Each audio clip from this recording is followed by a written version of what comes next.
ఈరోజు మనం చేసుకోబోయే వంట దొండకాయ మసాలా ఫ్రై. దీనికి కావాల్సిన పదార్థాలు దొండకాయలని అరకిలో తీసుకొని పొడుగుగా కట్ చేసుకోవాలి. దీనికి ఉల్లిపాయ, పచ్చిమిరపకాయలు, అల్లం వెల్లుల్లి పేస్టు, కొబ్బరి తురిమి పెట్టుకోవాలండి. ఒక బాండీ తీసుకుని దాంట్లో ఆయిల్ వేసుకుందాం ఫ్రై చేసుకోవడానికి. కూరలకి ఎప్పుడైనా పల్లి నూనె మంచిదండి. పల్లి నూనె వేసుకోండి ఎప్పుడైనా. మామూలుగా అయితే మనం అన్ని కూరలకి ముందు ఉల్లిపాయ, పచ్చిమిరపకాయ వేయించుకుంటాం కదండి. కానీ ఈ దొండకాయ ఫ్రైకి మాత్రము ఫస్ట్ దొండకాయలు వేయించుకోవాలి. దొండకాయలు నూనెలో వేసుకున్నాం.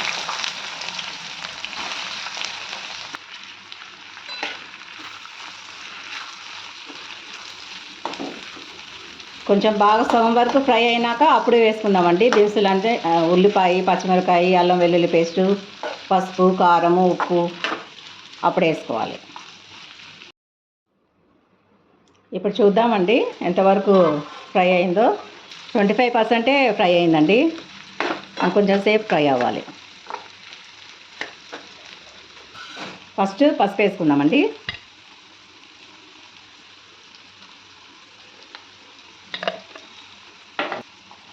ఉల్లిపాయ వేసుకున్నాం. పొడుగునే కోసుకోవాలండి. దొండకాయలు ఎట్లా అయితే ముక్కలు కోసుకున్నామో ఉల్లిపాయ కూడా అదే షేప్లో, పచ్చిమిరకాయ కూడా అదే షేప్లో కోసుకోవాలి. మీ కారానికి తగినంత పచ్చిమిరకాయలు వేసుకోవాలి. దీంట్లో అల్లం వెల్లుల్లి పేస్టు ఇది ఎక్కువ వేసుకోకూడదండి. ఈ కూరలో చాలా తక్కువ వేసుకోవాలి. 1/2 స్పూన్ సరిపోతుంది. అరకిలోకి తక్కువ వేసుకోవాలి అల్లం వెల్లుల్లి పేస్ట్. ఇది పచ్చివాసన పోయే వరకు మనము ఈ ఆయిల్లో వేయించుకుందాం. మూత పెట్టేసుకుందాం. కొంచెం సేపు ఫ్రై అవ్వనిద్దాం. ఇప్పుడు మొత్తం కలుపుకుందాం. ఇప్పుడు ఉల్లిపాయ, దొండకాయ బాగా ఫ్రై అవ్వాలి. ఉప్పు ఇప్పుడు వేసుకోకూడదండి దొండకాయ ఫ్రైలకి. లాస్ట్కి వేసుకోవాలి దొండకాయ ఫ్రైకి.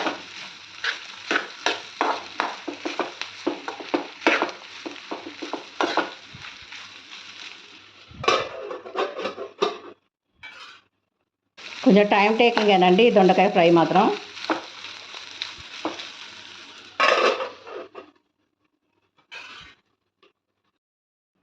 తీసి చూద్దామండి ఎంతవరకు ఫ్రై అయిందో. ఆల్మోస్ట్ 75% ఫ్రై అయిందండి. ఈ టైంలో మనం కొబ్బరి పొడి వేసుకోవాలి. ఏదైనా పర్లేదండి, ఎండు కొబ్బరి పొడి అయినా, పచ్చి కొబ్బరి పొడి అయినా, ఏదైనా ఇలా తురిమి వేసుకోవాలన్నమాట కూరలో. కొంచెం అప్పుడు టేస్ట్ వస్తుంది కూరకి. మళ్ళీ ఇది కూడా దొండకాయలతో పాటు ఫ్రై అవ్వాలి. మూత పెట్టేద్దాం. ఇంకా ఫ్రై అవ్వాలండి. 25% ఇంకా ఫ్రై అయినాక అప్పుడు కారము, ఉప్పు వేసుకుందాం.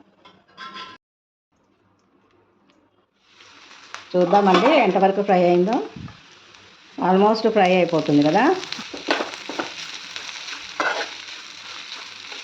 ఇప్పుడు మూత తీసేయాలండి. మూత తీసేసి ఫ్రై చేసుకోవాలి. ఇంకా మూత పెట్టకూడదు. ఉప్పు వేసినాక అసలు మూత పెట్టకూడదు. ఇప్పుడు ఆయిల్ వదులుతుంది కదండి, అంటే దాదాపు మొత్తము ఫ్రై అయిపోయినట్టు లెక్క. ఇప్పుడు ఉప్పు, కారం వేసేసుకుందాం కూరలో. ఇలా ఆయిల్ రావాలన్నమాట ఫ్రై చేసుకున్నప్పుడు. ఇప్పుడు కూరకి తగినంత ఉప్పు తక్కువే వేసుకోవాలండి. తక్కువే పడుతుంది ఉప్పు దొండకాయకి. కారము,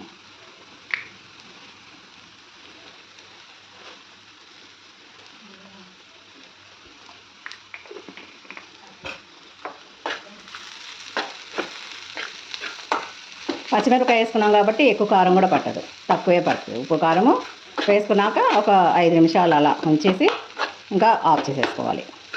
కొబ్బరి అండ్ అల్లం వెల్లుల్లి పేస్ట్ వేసిన మసాలా కూర. సరేనండి, ఇలాగ మీరు కూడా చేసుకోండి, ఆనందించండి.